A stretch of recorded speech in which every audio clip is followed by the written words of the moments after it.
All right, good morning, everyone. Hopefully everyone's having a good week. Again, I'm taking attendance today, so please check in.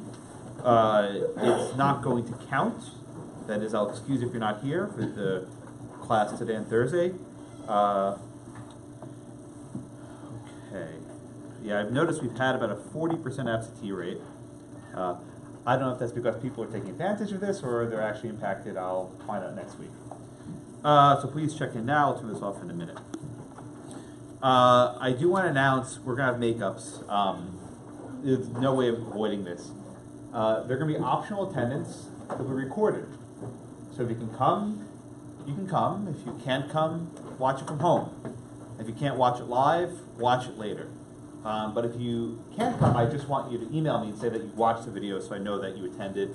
This is not for me, but this is for the ABA. They gave us a special dispensation because of the flood to allow remote viewing. So as long as you tell me you watched it, I will keep you on the honor system. I'm not going to make you verify it, but don't take advantage of it.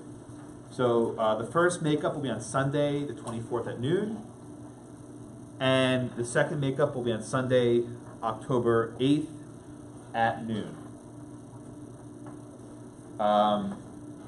Not ideal. I have to do my common law ones the same day, so they're probably going to have conflicts as well. This is the best we can do under the circumstances. Okay. Any questions? Yeah.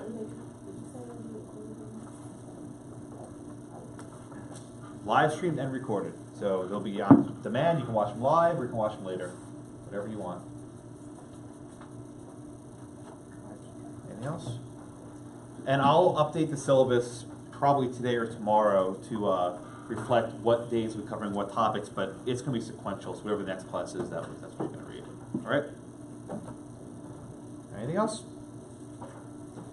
All right. All right, let's do a question to start today, and this will be a decent review for materials today. And I got to turn off the attendance. Okay.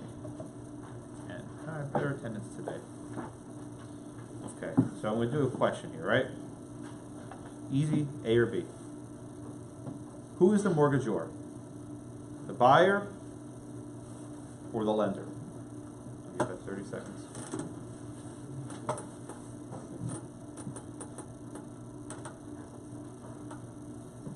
Who's the mortgagor, the buyer or the lender?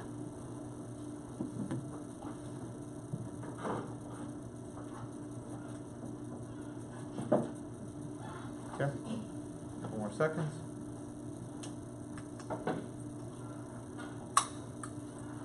Okay, very good.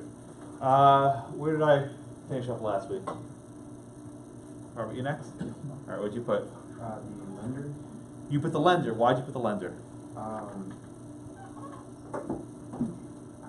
thought that's what it was. I thought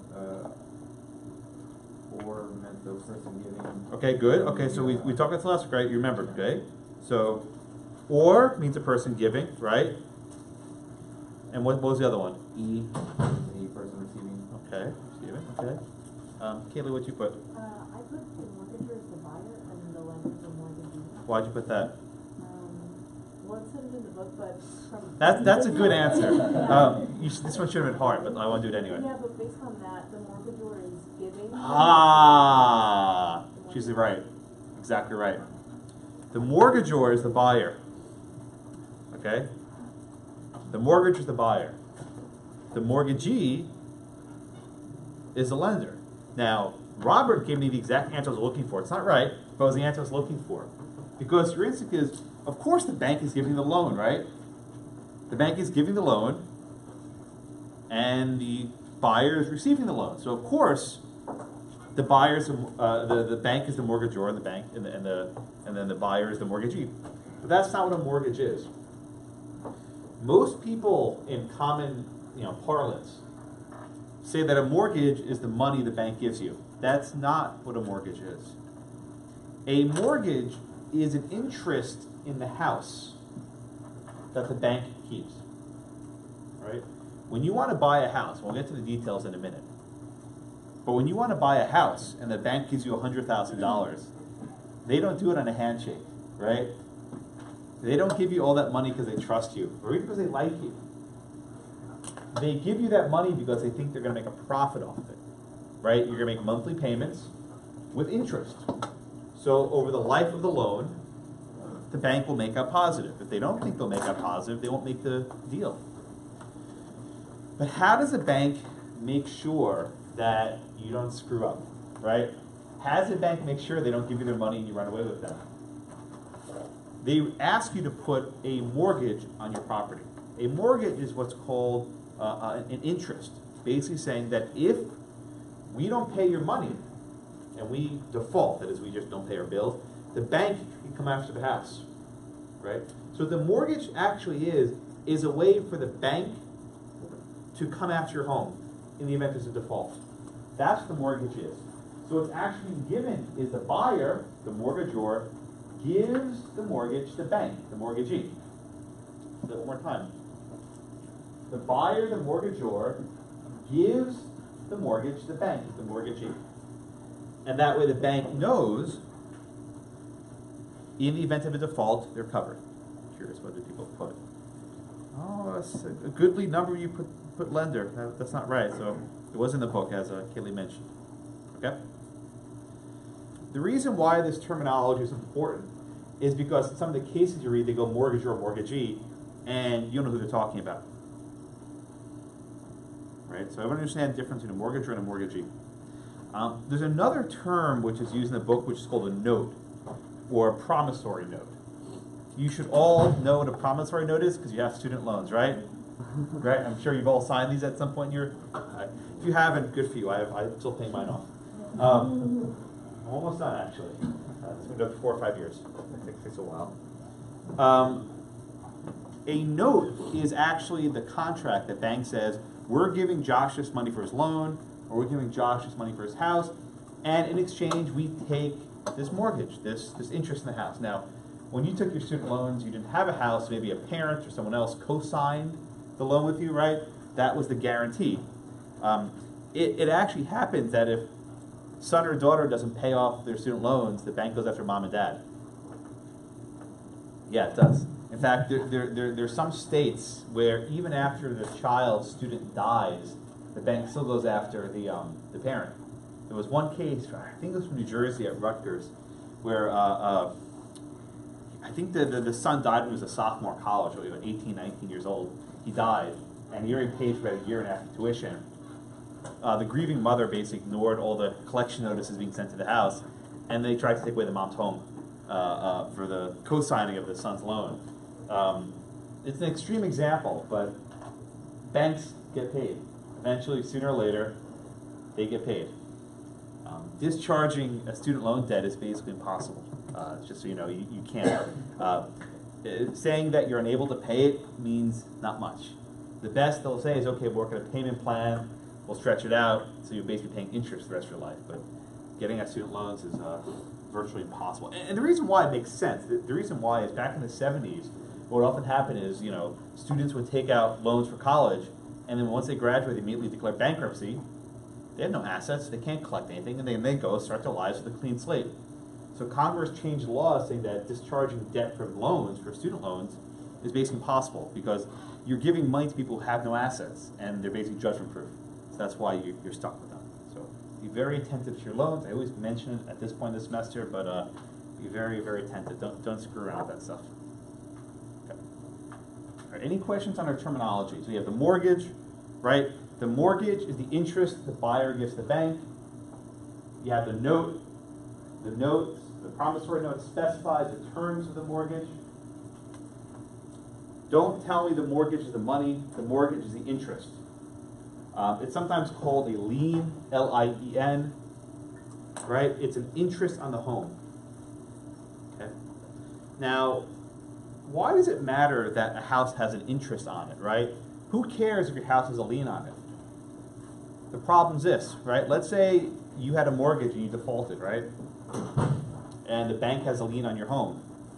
When you try to go sell your house, do you think you're going to get the profits from that sale? Nope. The bank gets the first cut. That's why these interests matter. And let's say it happens that you have 2 mortgages in your house, right? Bank number one and bank number two. You default on your loan. You sell the house. You think you're getting any money? Nope. But at that point, it gets interesting, right? Because the banks are in competition. Bank number one starts fighting bank number two. Who gets what? If you ever get into bankruptcy law, which I encourage you to look into, it's a very lucrative field. People are always going out of business. What often happens is you'll have lots of creditors, right? Lots of banks who gave a company money. The company goes out of business. They say, look, we only have these number of assets. You guys fight over it. So what happens is all the creditors start fighting over who gets what. And then you have this thing called a secured creditor, right? People have a guarantee, and these unsecured creditors who maybe don't have such a guarantee, and you have priority, who gets first in line to pick out your shelves, who gets your inventory, right? So the study of bankruptcy law is all about prioritizing who gets to collect first when multiple people are coming at the same pool of money. Very complicated stuff. So go take a bankruptcy class. We'll do a little bit today when you have two mortgages, but you can imagine with like a massive company like an Enron or something, right? Where you have thousands of creditors all coming after the same pool of resources. It's a mess. Okay. All right. Any questions on that? All right. So you got your terminology. So we mentioned the process of obtaining a mortgage before when we did the contract of sale. But generally the process is like this. When you know you're about to buy a house, you usually go to a bank and you pre-qualify for a loan. I think some of you said you did this before. A couple of us saw hands. The idea is you go to the bank and say, look, here's my income, here's my savings, here's my resources, here's my debt. What level of a loan do I qualify for? That way you basically get a letter from the bank saying, we approve Josh for a mortgage of $100,000. And so when you're going around to properties, you say, look, I got this letter from the bank, I'm in business, right? I'm legitimate, right? How does a bank decide whether to give you a loan? That process has changed much in the last several decades, and the book gives a pretty decent summary of that. It used to be back in the day, in the 60s or so, that if you wanted a loan for a bank, you would go to your local savings and loan. That's where the name came from. And they would know who you are, they know who you work, they know you're in the community, and they expect you to probably stay in the community.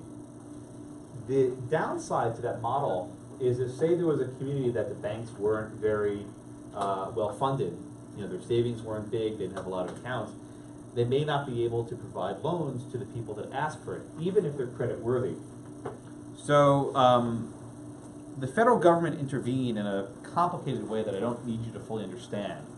But the basic gist of it is that now banks from big cities began offering mortgages in these, small communities. And the way they did this is by a process called securitization. I promise this will make sense in a second.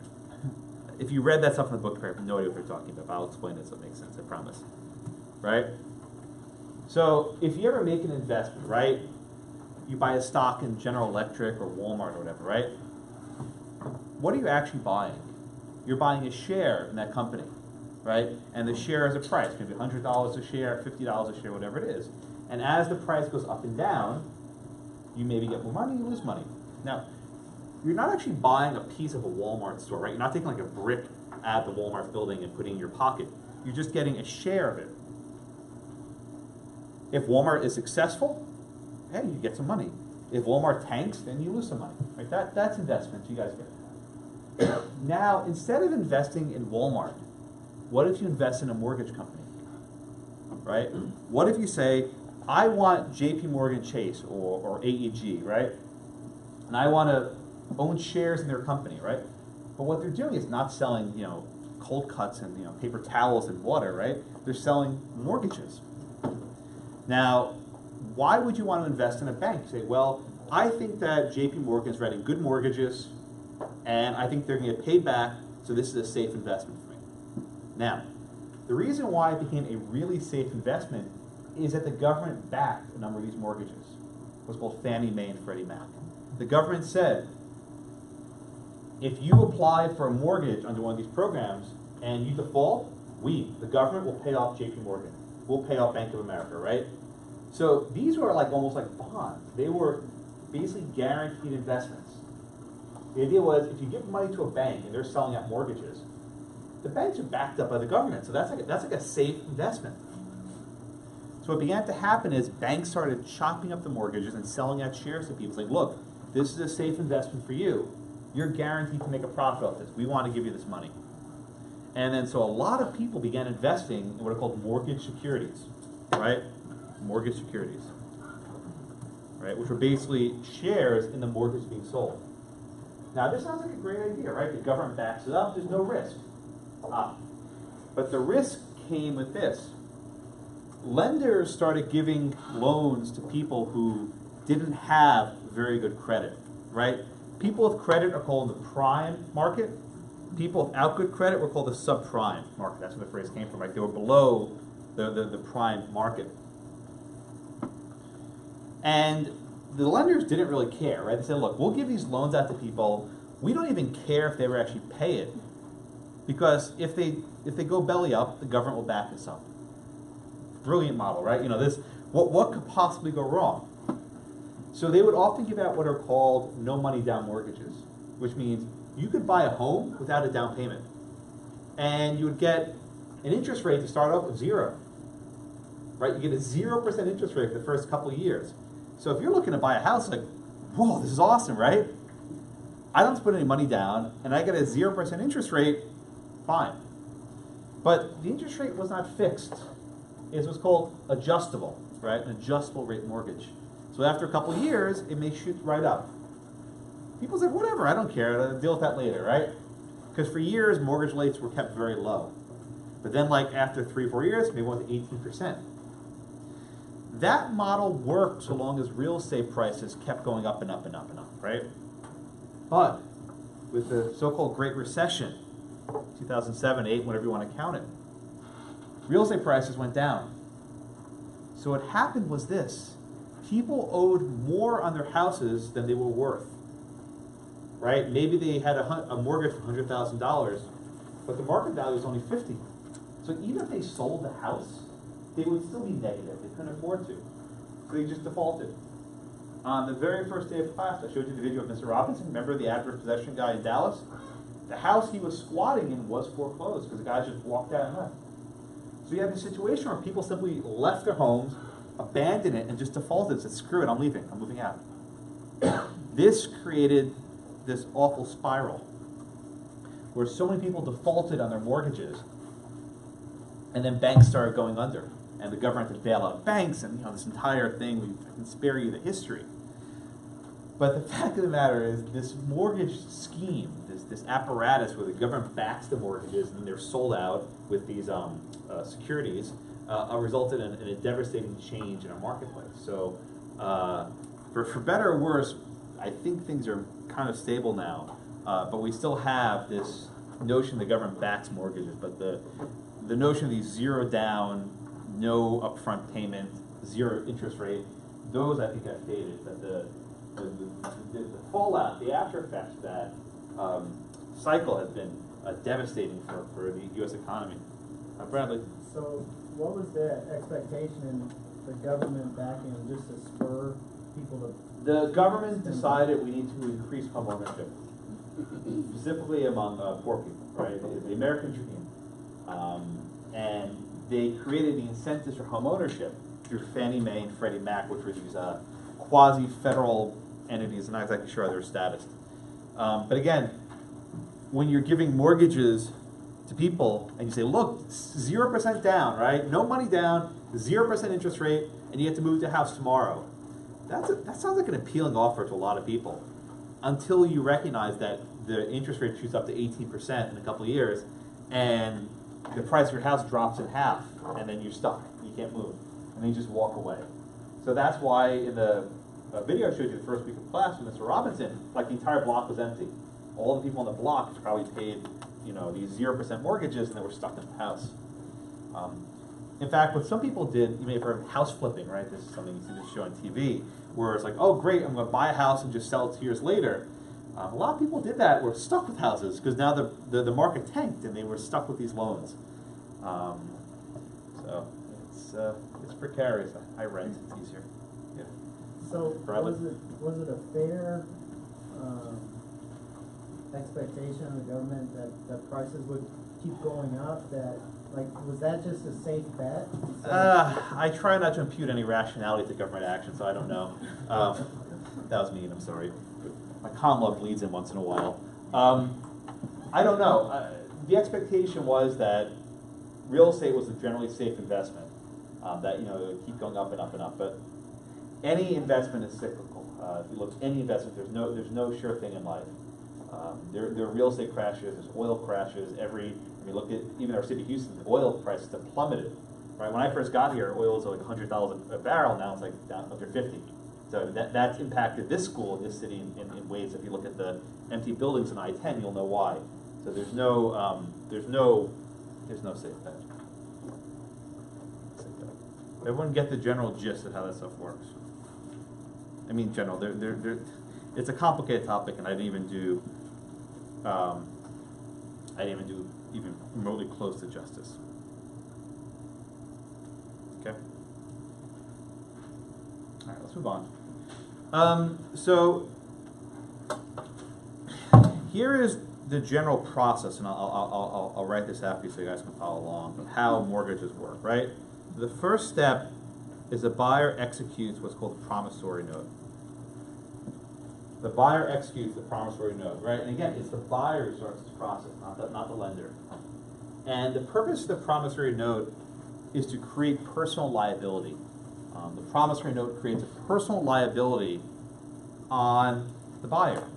But that isn't enough, because the buyer, if he breaks his promise, the bank can't collect on that. So the second step is the actual important one, where the buyer executes. By the way, executes means sign. That's right. Somebody's like killing someone, right? You sign it. The buyer executes the mortgage on the property, right? The buyer executes the mortgage on the property, and this gives the bank priority over the other creditors, right? The bank now has priority over the other creditors, because in the event of a bankruptcy or some sort of default, the bank goes to the front of the line. And the sequencing of where the creditors show up becomes very important in the event of a default. Okay? Now, if there's a default, the bank forecloses the mortgage. Okay? If there's a default, the bank forecloses the mortgage. And this word foreclose, you've probably heard a million times, but never really thought about it. What that basically means is the bank is closing out the equity of the buyer, right? When you buy a house and you're paying off your mortgage month by month, you're paying down what's called the equity, the principal. The foreclosure closes out that equity and tries to get you out of the picture to get someone else in that house. Okay? The buyer's interest, right, is called equity of redemption. That's what the buyer's interest is called.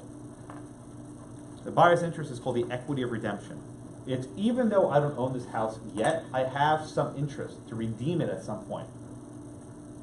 What foreclosure does is it closes out that equity. It nullifies it. It gets the buyer out of the picture, and that way there can be a new person who owns the home.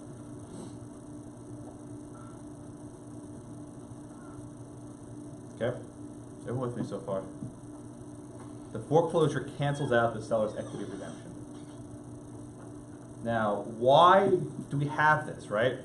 Well, at common law, way back when, mortgages worked, oh, you're going to hate me, with fee simple determinables, right? Oh, I know you're going to hate me. Basically, the buyer has the property so long as he makes the payment by a certain date. And if he fails to make the payment, it goes to the lender. And if you remember, the fee simple determinable is violent, right? It cuts off immediately. You lose your property right away. No right of entry is necessary. Bringing back flashbacks, right? But over the years, the courts of equity, or the courts of chancellery, found that this was unfair. And they began creating this foreclosure process. So they said, well, even if you don't pay the money by a certain date, we'll give you some additional time to make the payment as a matter of equity. So while the courts of law said, off with their heads, kick them out, right? The courts of equity provided more time. By the way, you don't study this much, but the idea of courts of law and equity, today they're combined. In Texas, they combined in the 1840s. But historically, you had laws of court, and courts of law, and courts of equity. And depending on what you wanted, you go to one judge over the other. If you want something for fairness, you go to an equity court. If you want something of law, you go to a law court. And they actually competed with each other. There was actually a competition for jurisdictions. Fascinating illustration of the market working. But you'd go to the equity court. And then over time, this idea of the foreclosure process expanded to give the buyer the power to buy back the property. So even if he defaulted, that is, didn't pay the money, the court say, okay, we're going to hold a sale at a certain date, and if you, the buyer, make the payments, you can get it back. That didn't always happen, and usually when a person defaults, that means they don't have the money. I mean, maybe they win the lottery and get it like immediately, but for the most part, someone defaults is not going to be able to pay it back. It happens. Yep. But all these various procedures developed to protect the buyer. And the thinking was, this person's been in this house, they live there, their family's there.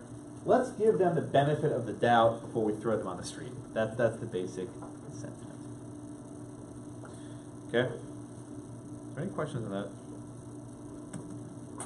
Any questions on that? No? Okay. I'm lecturing more than I usually do, but I want to get through this material as we get to the cases. So, there are two major theories of mortgages. Only one of them actually matters, but I'll give you both of them. You have title theory and you have lien theory. The title theory is a minority, and there are not many states that actually have it, but I'll tell it to you anyway.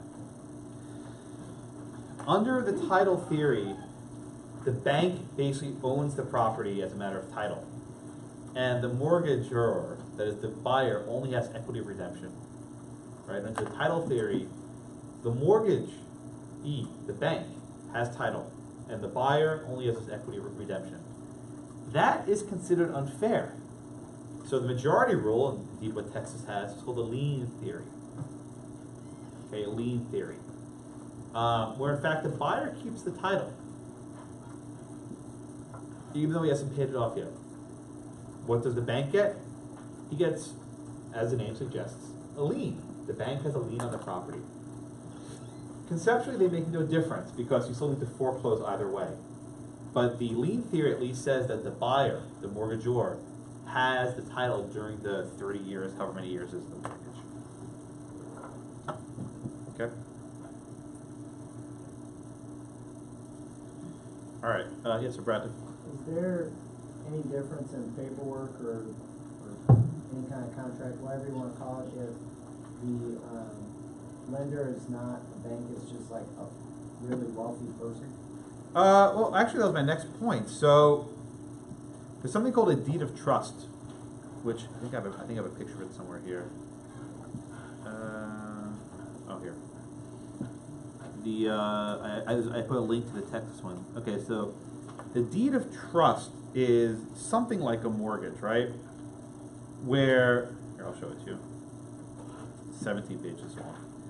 The deed of trust is something like a mortgage where the borrower, right, the buyer, conveys land to like a third party, right? And then the title's held in trust to secure payments on the debts. So basically what happens is, during the duration of the payment of the money, there's a third person who actually owns the property. And he owns it in trust for the benefit of the buyer. So that's kind of answering your question. But if you do take a mortgage from someone who is just like a friend or something, that works. But, I'll ask you this question, Bradley. What happens if you took a loan from a bank first, and then you added some extra money from your grandpa, and then you default? Who gets paid first? The bank. So there's not a problem with taking money from like a third party, like a friend or something, but they may not have priority in the event of a bankruptcy. Right? Let's do the first, there's a question, it's on page 650. Question, if you go to the first paragraph. And actually, it's the paragraph before it says problem and notes. You have to read to conclude. Okay, so I'll read it. It says, to conclude this introduction, let's return to a hypothetical couple, Bob and Betty Buyer. The buyers purchase the house they want for $200,000. Okay? They make a down payment of $20,000 from several sources. They borrow $150,000 from a bank. And they give the bank a note secured by a mortgage. And they give the seller a note secured by a second mortgage for $30,000. The second mortgage is subject to the prior rights of the first mortgage. Okay, so I'll stop there. So again, you have a $200,000 purchase price. They got $150,000 from one bank, $30,000 from another bank, and $20,000 from friends and family, as they say. Where was I? Who's last? Okay, so Christine. So let me ask you this question, Christine, right? Did the people who gave the $20,000 get any sort of note securing their priority? No.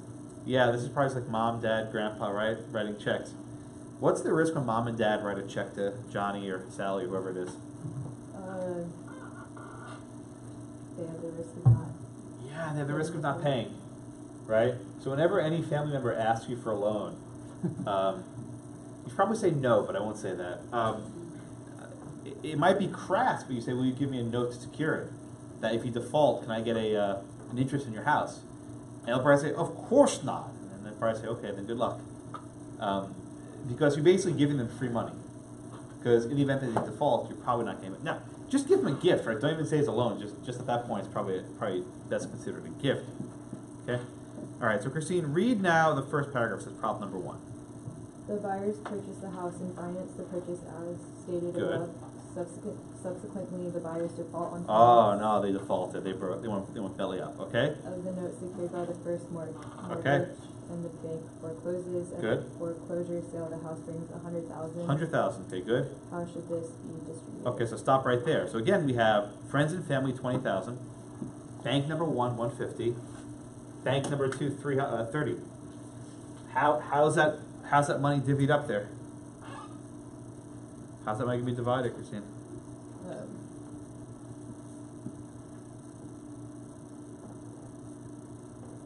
So I guess I think the whole 100 would go to the first bank. Why do you think that? Because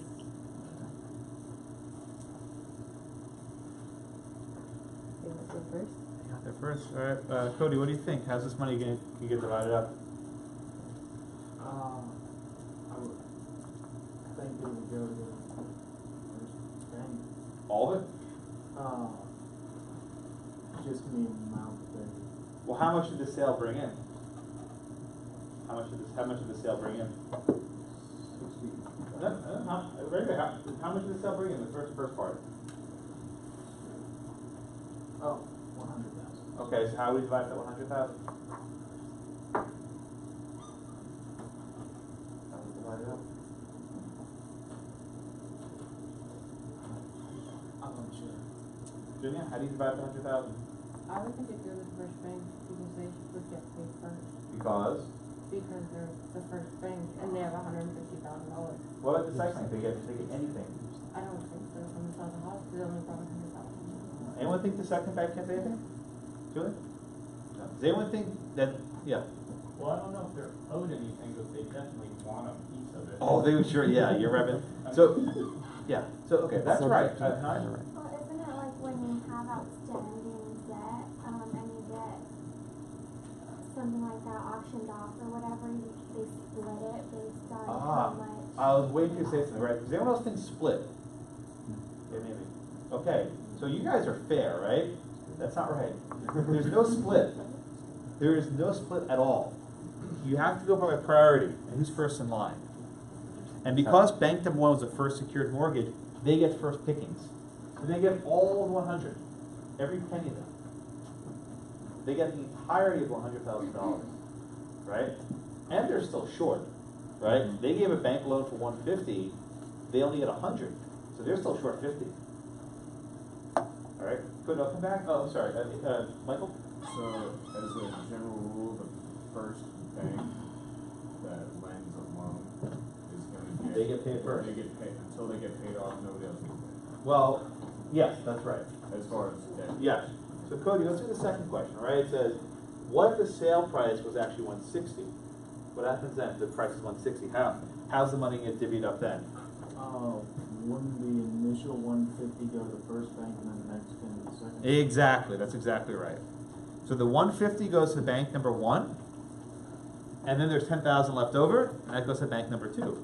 Now bank number 2 got something. It's not nothing, but they got something, right? Friends and family, do they get anything, Cody? No. Screwed, right? Mom and dad are screwed. Don't write those loans. Said all the people that their parents co-signed the student loans, right? You know, guilty as charged. But yeah, they're screwed. They get nothing. Now, one thing to note about this: if the value of the house was $200,000, right?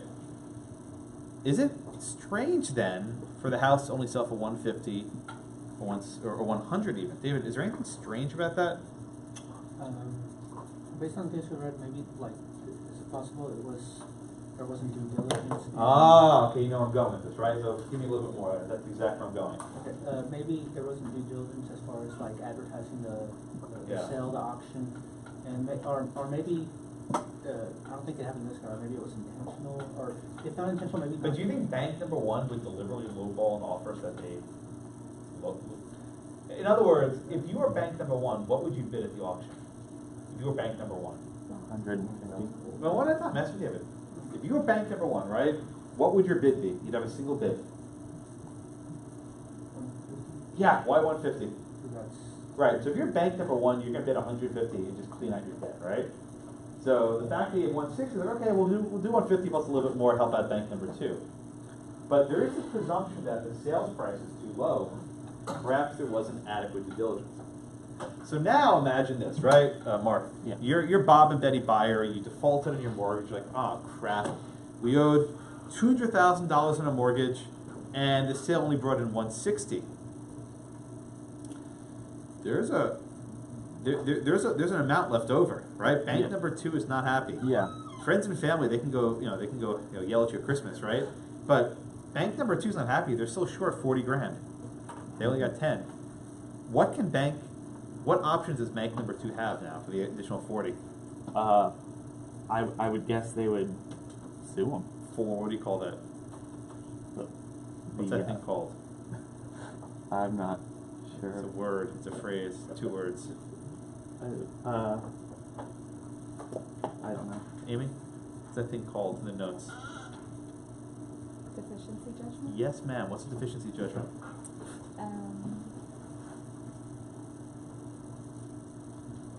What's a deficiency judgment? It is the difference.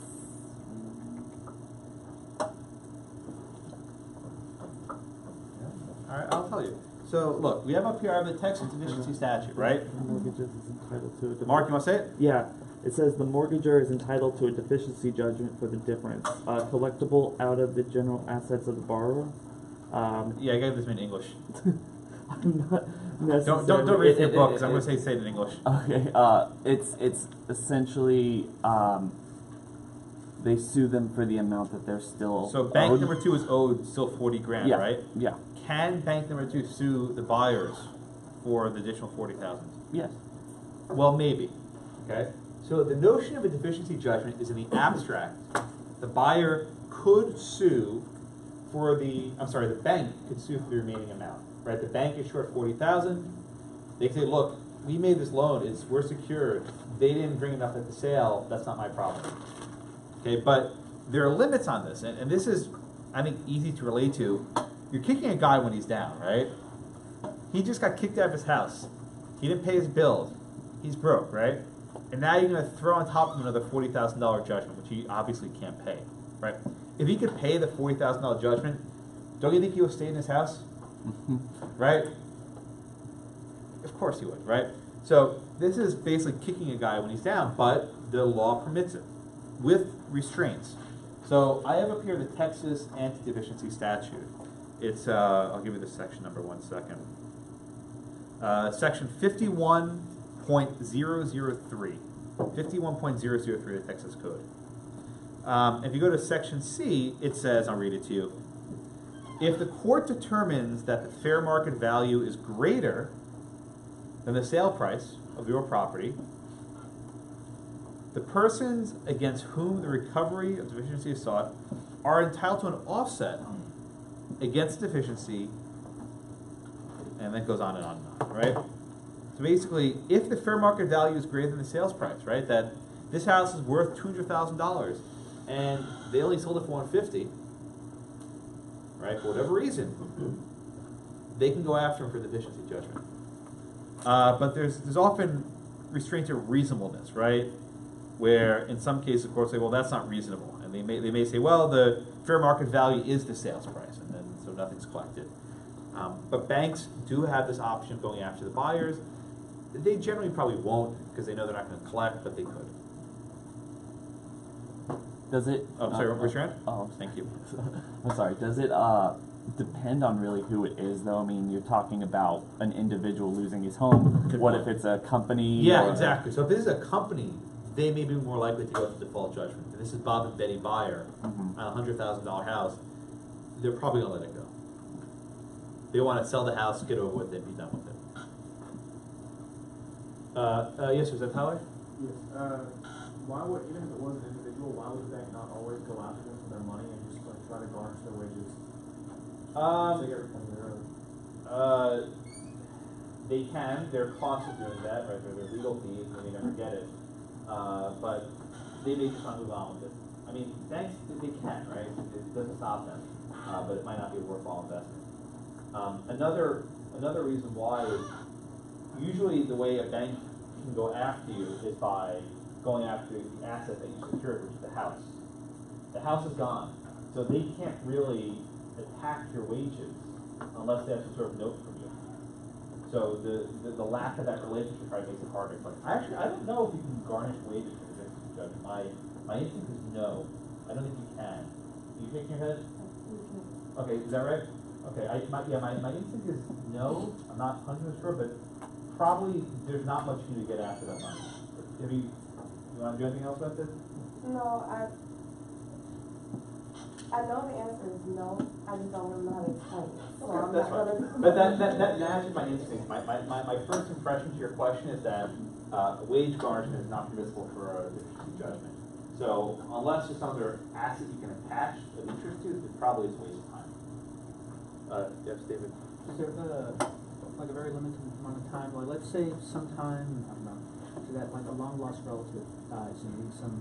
Oh, But I'm like, sure there's a statute of limitation for bringing deficiency judgment, whatever it happens to be in the jurisdiction. Yeah, you find, wow, Johnny inherited $1 million, now I'm going after him, right? But even then, they can tank your credit rating, but if you don't pay it, they can't make you, right? There's nothing attached to it, right?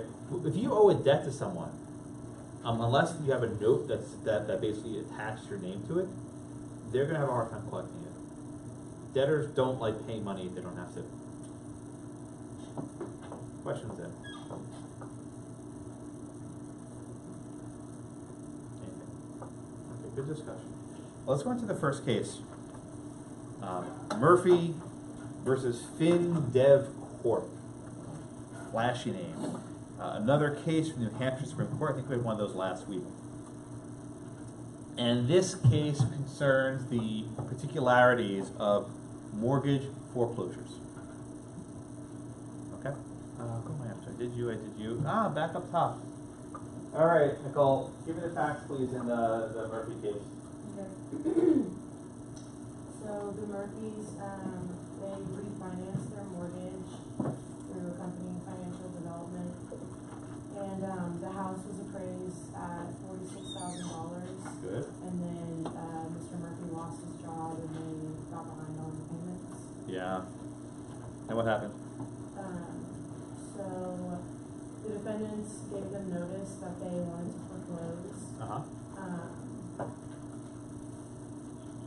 Oh yeah, and at one point they did delay the sale for them when they asked them to give them more time to pay.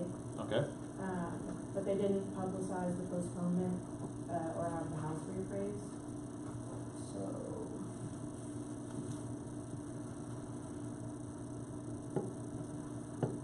Yeah, and so the problem was that the defendants had acted in bad faith and failed to exercise their due diligence.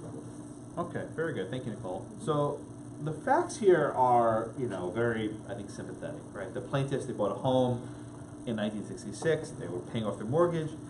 They refinanced it in 1980. And what does it mean to refinance, right? That's where you basically take on a new loan that pays off the old loan and gives you some cash in addition to it. So basically a way of getting cash on the value of your house. Always risky, but they made the decision. And they got this new loan from a promissory note to the Financial Development Corporation. Okay. Then, in roughly a year later, the plaintiff became unemployed. He fell in arrears. That means he fell behind on his bills. And in October of '81, the lender gave notice of the intent to foreclose. The plaintiff made efforts to avoid the foreclosure. He made payments for 7 months. But he didn't pay the costs and fees. And if I had to guess, it's not the case, but if I had to guess, he probably didn't even know about these costs and fees, that he just said, okay, this is what I owe on the mortgage, and they didn't make the other fees available, but anyway, he didn't pay the various fees, and it was, a couple $100, it wasn't a lot of money. They gave him some more time, he made payments, but not all of them. He tried to get third-party financing, and that failed. And then in December, he tried to postpone the foreclosure sale. They said, we won't unless you make the payments, and he didn't. He even called the president of the bank. You can imagine this guy, begging, and the bank president didn't give him anything. Okay. So the foreclosure sale was scheduled for December 15th. There's a thing called snow. You may not know about it, but it does exist. It was snowing, but in New Hampshire, that's regular for December. The roads were clear. The sale proceeded on December 15th. Usually it's a sheriff or some sort of local judge that presides at a foreclosure sale. There was only one bid that was cast. Huh. And the one bid was the bid of the bank, right? That was the only person bidding. And they bid $27,000, which was more or less the amount owed on the mortgage, plus the costs and fees. And the bank admitted they made that bid for exactly $27,000 to make themselves whole, right? They weren't interested in getting a profit because they were just going to buy it for themselves. So they bid exactly what was owed, right? So then what happens, Casey, after this $27,000 bid? Well, basically it got sold again. Yeah, it got flipped real quick. What happened? It was like 2 days later. Yeah. They sold it for $38,000. Well, walk me through. There was a transaction that happened. A little conversation with this other guy, Dubé. Yeah, he contacted the lenders, offered to buy it for $27,000. Well, what was his first bid, though? What was the first bid? Okay, you're right, 27. Then what happened? Okay, they rejected that. Countered for $40,000. Ah, okay. So think about this, guys. Right? Like the day before, they bought it at this auction sale for 27. They just bought it for 27. This other guy says, "Look, I'll give you 27 when you just paid." The bank's like, "No, give us 40." And they negotiated whatever, and eventually they came down to 38. But within the span of like 2 days, they turned a profit of $11,000. Right? They wiped out the debt, they foreclosed it, and they flipped the house a couple days later for $38,000. Okay? Now the plaintiff sued the following year. How he got counsel, I don't know. If he had so much money, he could have paid his fees, but things maybe got a pro bono or who knows. I think I looked up once. Someone told me this before, but I think he was represented by legal aid. If I had to guess, I think someone checked this a few years ago. I can't remember, but someone can check it on Westlaw. But anyway, the plaintiff sued. He says, "Look, you, the bank, failed to exercise good faith and due diligence in obtaining a fair price. The fair price," he said, "was the amount sold to Dubé, $38,000. Okay. So, incidentally, how did the court then approach this deal? What are the duties imposed upon the bank as when they're bidding at this auction? So the court said that there was no, bad faith, Uh-huh. on the bank's part, but there was a failure of due diligence. Okay, there's no duty of bad faith, but there's a duty of due diligence. Antonella, what's the difference between those two things? So bad faith, the court said that they didn't act in bad faith because they gave the plaintiffs like extensions, and they tried to work with them, and they weren't trying to like sabotage them Good, or good. do any like Yeah. bad dealings, I Good. guess. But due diligence is just making sure that you're taking all the steps that you would be. Very good, required. very good. Okay, so think about this for a minute, right? The bank is in something of a weird space, right? On the one hand, they're the ones who gave money to the Murphys, and they got screwed, right? The Murphys didn't pay out. So, like, you can feel bad for the bank on the one hand, right? They gave it a loan and it wasn't paid off. On the other hand, they're also there trying to represent the Murphys' interests because they have some sort of obligation to seek a fair price. So these are conflicting goals. On the one hand, the bank wants to get the lowest price possible that covers their fees. By the other hand, the law imposes some sort of duty for the bank as the seller to get a good price. So basically the bank is competing against itself, right? You see what's going on. Everyone understand that. The bank is like fighting, like one hand fighting the other. One hand wants to get the price as low as possible. The other one says, we're a bank, we should be selling this for as much as possible. So here there's no allegation of bad faith, right? They didn't screw the guy over, they gave him extensions, they worked with him. I think they probably gave him more than most banks would. But the problem is, Antonella said, one of due diligence, right? Did they provide enough advertisement for the bank sale? Did they give enough notice in newspapers? Could they have attracted other people to come to the auction? If this guy Dubé was interested, could they have invited him to the auction and let him bid right there? Right? This should remind you of the discussion of a broker, right? Who's a broker or loyalties to? And in this case, the bank said that the banker failed to exercise the proper due diligence. Okay? So, just to summarize, the court says the bank has the duty to protect the buyer's equity. Okay? Tyler, what is the buyer's equity? We discussed this before, or equity of redemption it's sometimes called. The equity of redemption is the buyer's interest in what he has in the house. How do you calculate that? What does that consist of? I guess it would be the amount of money that he's spent so far on the Good. Yeah. Because if you think about it, the buyer has already put money into the mortgage. Now when the house is foreclosed, he doesn't get that back. Right? So basically all the money the Murphys put into the house is gone. They don't get a single thing to show for it. Because the amount offered at the auction was exactly what was owed. Right? Let's say, Jillian, let's say that the sale actually netted $50,000. Right? What would have happened then? What would happen to all the amount over 27? Where would that money have gone? Back to the bank. No, back to the Go back to the mortgage. The buyer, The yeah. buyer, yes. Exactly. You did right term. Very good. So let's say the house sold for $50,000 in the market, or $40,000 even. Everything above 27 went back to the buyer, the Murphys in this case. They have actually made, perhaps not completely whole, but partially whole.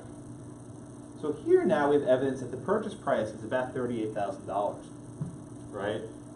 About. Avery, what then happens, right? What does the court do in light of the fact that we had this transaction right after, and we know the purchase price was $38,000? They say that there was a lack of due diligence. Good. And then what's the remedy then? They say damages for due diligence are the difference between the sale price for the property and the price that's standard for foreclosure. Very good. Okay, so the damages is important.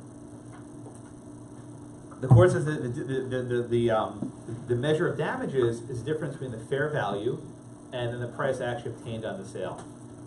And in this case, the fair value is greater than the price obtained at the sale. And for evidence of the fair value, we have this transaction with Dubé a couple of days beforehand. Now, this is often the case where the courts say, we don't know exactly what the fair market value is, Lower courts go back and figure it out, right? This is what we saw last week as well. But the idea is, if you can calculate what the fair market value of the property is, that is what's owed to the plaintiffs, to the buyers. Hanan? I just have a question about the fair market, calculating the damages. Yeah. So for the bad faith, it says that to calculate the damages, you use the difference between the fair market value and the price obtained at the sale. And then the way I read the due diligence one, it pretty much said the same thing. They are. I really wish they wouldn't put that in the book. It confuses students every semester. There's not much of a difference. Between the fair value and the fair market value, I've been teaching this case now for years. I don't know what the difference is. So I think it's, from my perspective at least, they're interchangeable. Right? What is the fair value, the fair market value? What was the price at the auction? Do some subtraction. That's your answer. But you every semester, I think a student raises their hand. It's the exact same thing. I don't have a good answer for you. I'm sorry. Yeah, I think there's not like punitive damages. So even if it's bad faith, I'm not even sure what difference it makes. Yes, Kaylee. So I know we're just talking about the mortgage and mortgage relationship, but what about property tax delinquency? So do property tax delinquency firms that sell properties, do they also have this duty? Oh, so you're saying that if you live in a community and you fail to pay your property tax, would they foreclose your house? Yeah. Um, I've seen that some of these properties at these tax sale auctions, I think the base auction price is only what they own on property. I think there will be similar duties of due diligence on the tax sales. Generally, don't they have like many properties like in one day? It's like a lot of them at once. So I guess they probably put all their advertising budgets. They come on down on Sunday. They'll do all of our sales at once, and they can probably cover the due diligence that way, if I had to guess. Would it also be under a duty to sell it at the fair market price? Well, but there's not a duty to sell at the fair market value, right? You only get the damages if there's no due diligence. If there's due diligence, you don't go there. Courts sometimes say if the price is so low, it shocks the conscience, right? They have these crazy standards. But generally, so long as a bank or a mortgage or a tax company says, we exercise due diligence, we put newspapers, blogs, I don't even know, right? We tweeted about it, that's enough, and then you don't calculate damages. You only go to damages if there's a lack of due diligence or bad faith. Make sense? But in your experience with how much lower are the prices at these auctions than in reality? I attended one, but I've heard of it's usually development companies that really buy up all these properties. Yeah, but I've heard of properties like in Ireland, like selling for I don't know, little thousands. I think Maryland property is worth at least the land at this point. Yeah. You see also police auctions. Anyone ever go to a police auction? Where basically people who are involved in crimes, right? And the police uses what's called civil asset forfeiture, a phrase you may have heard of, where the government basically takes ownership of a house or a car or a boat, and they put up an auction, and then whatever money comes in goes to the police department. This is a very lucrative practice for police officers. In fact, it's a very controversial practice because the government can exercise civil asset forfeiture without a conviction. That is, if a person's merely arrested for a crime, you can then seize their property even if they're ultimately acquitted. This gets even crazier when the property used to facilitate a crime is also seized. So there's one case in Philadelphia that's jarring, where you had this grandma, I think it was her grandson or her nephew, whatever it was dealing drugs in her stoop and on her front porch, and they tried seizing her house, even though the grandma had no idea that the grandson was dealing drugs. So it's a fairly unpopular attribute, but the police departments make sufficient profits from it. Okay. All right, and I think to Hanan's question, the Texas anti-deficiency statute looks to market value, not just fair price, so it's fair market value as well. Okay, so I mean the bottom line of that case is advertise your foreclosure sales. Do not skimp on that, because even if you don't get a good price, so long as you exercise due diligence, the courts are less likely to intervene. This Murphy case, I think it makes this point in the notes, is an outlier. It's an outlier. Generally, foreclosure sales are not challenged in court. One note to specify: if a court holds that a foreclosure sale was unfair, they can actually set aside the judgment, right? Let's say they find that a foreclosure sale was committed by fraud. They can actually revert the house back to the original buyer. They can nullify the sale. We'll do this later this semester. But what if you buy a piece of property at a foreclosure sale, and it turns out the foreclosure sale was void? Maybe it was held on the wrong date. Maybe the person actually paid off the mortgage on time, the sheriff didn't get the memo, right? So there are cases where courts can actually overturn a foreclosure. So imagine you buy a piece of property, you think you're home free and clear, right? And then a court later says, no, the foreclosure sale is void, so give it back. It happens. Not often, but it's possible. Mark? So me as a plaintiff, if I were to sue over the foreclosure sale, would I be suing under specific performance? Well, what you'd be suing the bank and probably the sheriff also, saying that you lacked the authority to hold the foreclosure sale, and if that's the case, then the underlying transaction is void ab initio. It's void from the outset. Okay. Chester. In regards to it being sold at their market value for the case, if it was if the price was higher, like 67,000, would it be their market value or sales price? Well, if for whatever reason the sales price is above fair market value, that's great, right? Because if the sales price is above the fair market value, that means the buyer gets the difference. Even if it's like yeah, if for whatever reason you have some magical auction where all the people are flocking to this amazing house, I mean that's not a problem. That's great.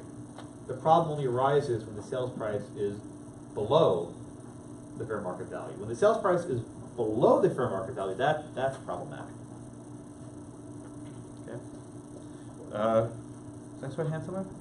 Was that a hand, or you're flexing? Yeah, Robert. On 655, it says in the top that a mortgagee is not always required to secure a portion of the mortgager's equity. In this case, they were supposed to. This is an outlier. Okay. Right? I think that it notes that somewhere in the notes that this Murphy case is not a majority rule. I think it's a minority rule. Generally speaking, the bank can do whatever it wants so long as it doesn't engage in fraud and makes some reasonable efforts to advertise. So the Murphy case is a good illustration of what not to do, but it's probably not the normal rule. So normally how? The bank wins. Yeah, usually the bank wins. That's normal rule. Even if they don't secure the equity of the buyer. So the general rule is that they don't have to at all. No, they just have to use due diligence and good faith, right? I'm not even sure what additional steps the court wanted. They advertised it, you know, they'll put a note in the post office. I don't know, maybe the newspaper would have made a difference. I'm not sure. Lauren. My question may be beyond the scope of this class, but if the bank is able to get an auction the amount that's owed to the bank for that house, what then is reported to the buyer, the original buyer's credit? Well, by that point, the original buyer had already been foreclosed on, so his credit is shot. Right? Even if the sale ultimately winds down and breaks out zero, breaks out even, the seller is already saying that he defaulted in a debt of $27,000. Okay, so that amount's going to be reported to credit, whether it's, okay. Yeah. He defaulted in a debt of $27,000. If it subsequently gets paid to the bank, that doesn't reflect his credit, that reflects the fact that someone else came along and bought it. Right? In other words, your credit's not bailed out because it was a successful foreclosure sale. Right? You defaulted on that debt. And her point about credit history, we don't talk about this much, but that's significant. Like when you default on a debt, you're going to have trouble ever getting credit ever again in your life. Right? If you get foreclosed on your house, you're going to have a tough time getting another mortgage. Even a car loan, right? Anything. Ditto student debt, right? You don't think about it. If you default on your student debt, it's going to impact your ability to get credit. It's inescapable. One other note that's in the book, an acceleration clause. Has anyone ever dealt with an acceleration clause before? Anyone ever have that in your loans? I had it once. An acceleration clause, I'll give you the example I had. I signed a 12-month mortgage, a 12-month lease for an apartment by law school. And the clause was like this. If I had missed one payment, I would immediately have to pay the full 12 months. I should never have signed this. I don't know what the hell I was thinking. I wasn't very smart, right? But I made all the payments. But basically, if for whatever reason you miss a payment, and I think you have a certain number of days, you have to immediately pay the full amount. Now, the flip side to that is she can't, my landlord cannot rent the apartment out for the remaining 11 months. She can't double dip. So in other words, it keeps the apartment empty for 11 months, which is really to no one's advantage. So these are not, I don't know, maybe people use it for risky credit history, right? But they have this with mortgages too, that if you breach, the whole amount becomes due right away. And that might be $100,000. So it's a very strict clause, and I don't know how common they are. I only signed one, and I don't think I understood exactly what I was signing. I realized it much later, how bad it was. But you know, I saved the full 12 months or 13 months, whatever it was. Okay, any other questions on that? Yeah, I gave them my pay stubs and everything else. They were okay with it. But it was a condo building, and the person I was renting from owned the condo, so it was just one person I was dealing with. Maybe this is her way of like having security that I don't know.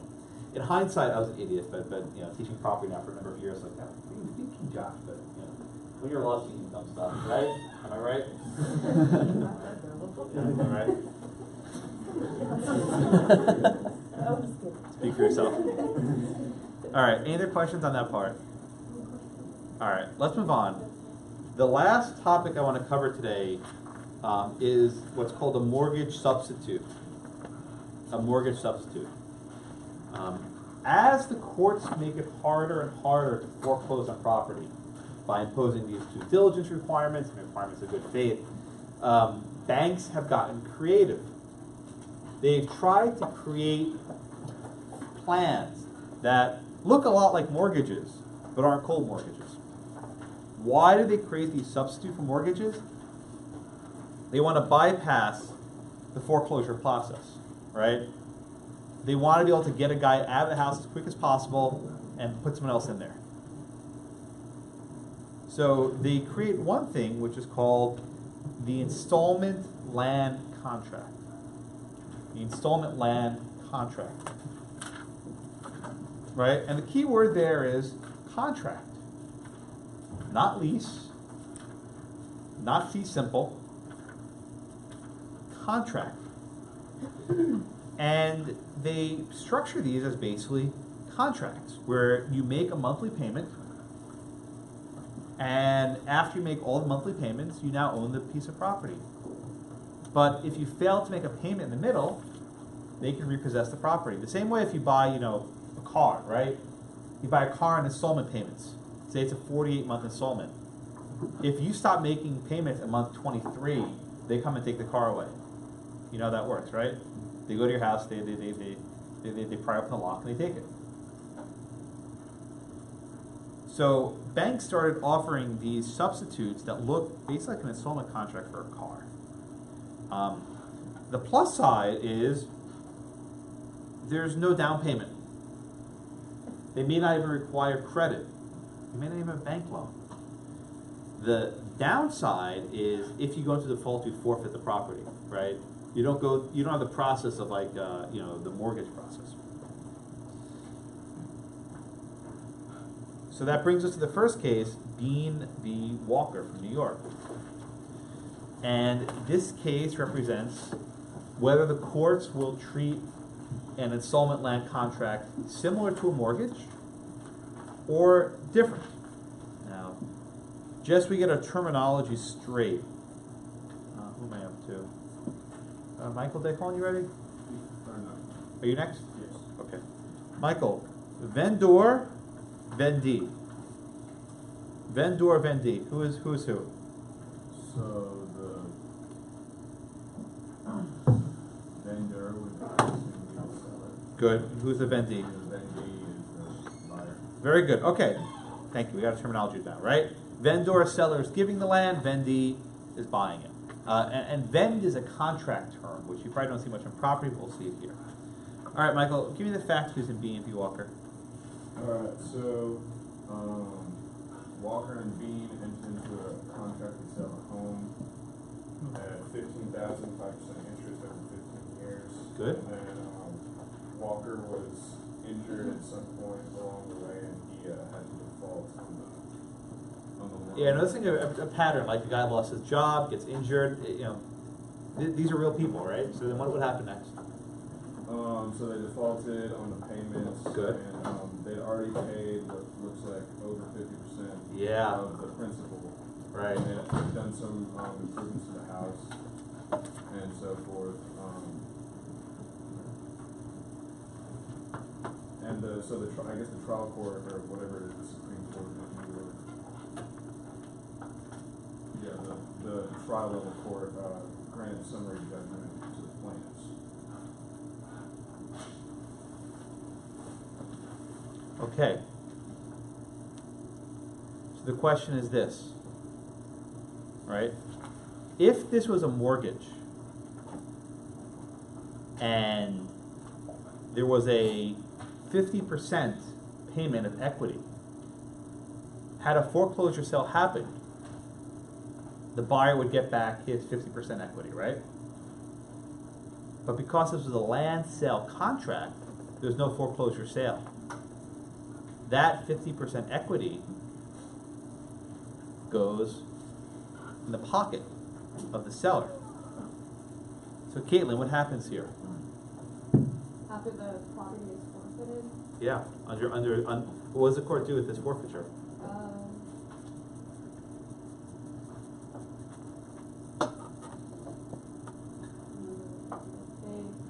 they first off, they don't agree with the trial court.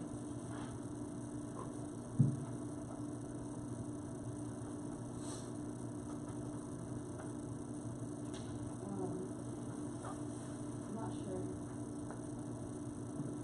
Paige? What does the court do here? Well, they talk about how, like, what happens when the contract for the sale is executed, like who gets the title, and, basically who owns the property after the contract is executed. What does the court do with this land sale contract? How do they treat it? This is the essence of the case.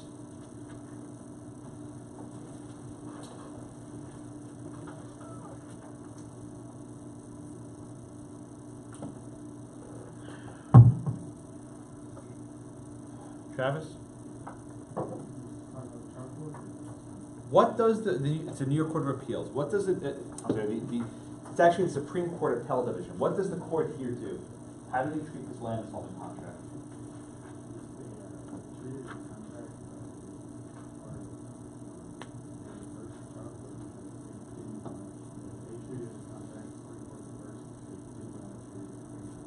So what do they treat this as?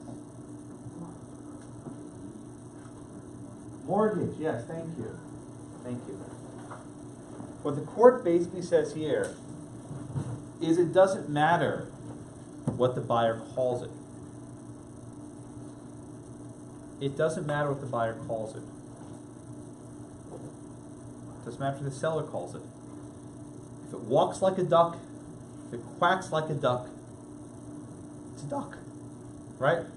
This looks like a mortgage. This acts like a mortgage. It's a mortgage. They said this contract is similar enough to a mortgage that will treat it as a mortgage. And as a result, the equity that the buyer put into it is his equity redemption. So there's actually an obligation to treat it in the same fashion you would a mortgage. And with a mortgage, the seller must extinguish the buyer's interest. What do I mean by that? They gotta go through a foreclosure process. They have to sell it. They have to do something to recoup the amount of money already put in. And if that purchase price is more than the debt owed, any balance above goes to the buyer. Right? the seller can't simply enforce his actions by what's called an ejectment, basically eviction. They have to have a foreclosure sale.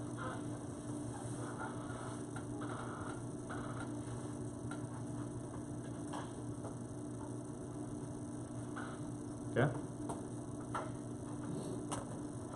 So here, the New York court tells the seller that even though you thought you were creating this fancy installment contract which allow you to bypass the foreclosure process, too bad. Now you're stuck with a foreclosure mess, and you have to go through the process. Okay? Everyone understand the holding, right? Now, William, what do you think the consequence of this decision will be for people who perhaps don't have good credit being able to purchase homes? Won't be able to buy a house. Why not? Because you have to go back, we were talking about like the prime or subprime lending, you're gonna have to go through all the hoops of a regular mortgage, like if you're a good bet on retaining back your loan. Very good. Right? If a person can get credit from a bank and obtain a mortgage, they would. It provides more protections. If a person is taking an installment contract, more likely than not, they couldn't get a bank mortgage. Maybe they could, maybe they couldn't, I don't know. But usually these installment contracts come directly from the seller. In other words, no one would forego a mortgage unless they had to. So what this decision says is, okay, you can't write these installment contracts anymore. This will very likely dry up credit for poor people. I don't want to put up one point because it's very unfair to the seller, the buyer. But the effect of this is it makes it harder to obtain credit and to buy homes. Now you may say, well, these are such unconscionable contracts, they shouldn't be enforced anyway. But that's a fair contract. That's a fair point. But as a result of this, it'll be harder, I think, to buy property. I looked it up in Texas. They do permit installment contracts, right? That is, you can accelerate the full amount if there's a breach, and you give the buyer 30 days to cure it. But there's a caveat, which I think makes some sense. It says, if the purchaser already made 40% of the amount due, right? The purchaser already made 40% of the amount due. The seller must go through a various process, right, to ensure a fair sale,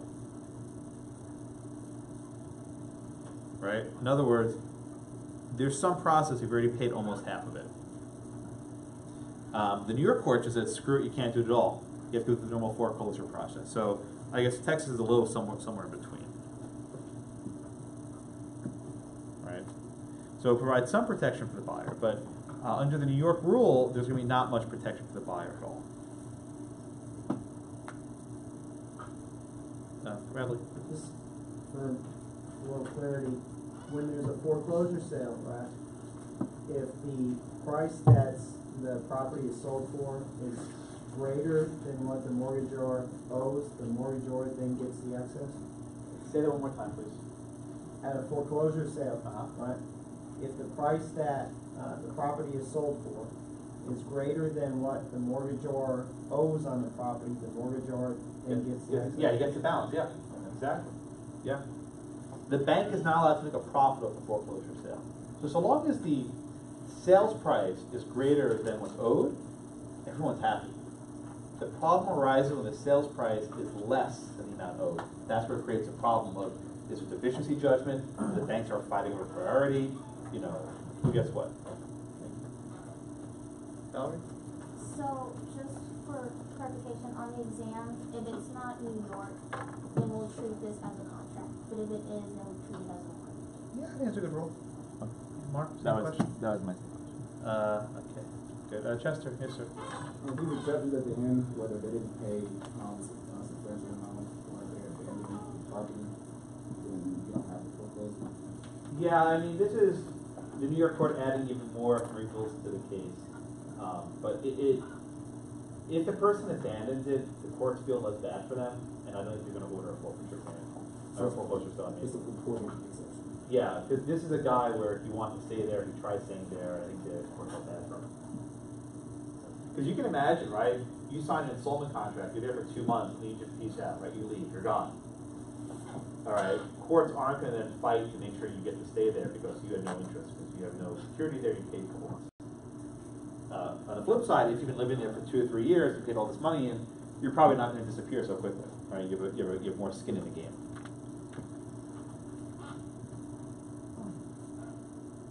What else? All right. Let me summarize a bit for the discussion for today. The entire nature of mortgages is all well and good so long as the buyer makes payments in a timely fashion. The problem arises when the buyer doesn't make his payments in a timely fashion. So under the old common law, if you didn't make your payments on the dates, you'd be ejected right away. But the law developed equitable principles to give the buyer a chance to redeem his equity, right? And that happened at a sale, the foreclosure sale. And at the foreclosure sale, the buyer can come back in and make a bid and get his property back. But often what happens is the reason why the house is being foreclosed is the buyer's broke and can't afford it or doesn't want it. And in such cases, often the only buyer is the bank itself. So generally, banks have a duty of due diligence and good faith. So long as they advertise it and don't commit fraud, the sales price will be upheld.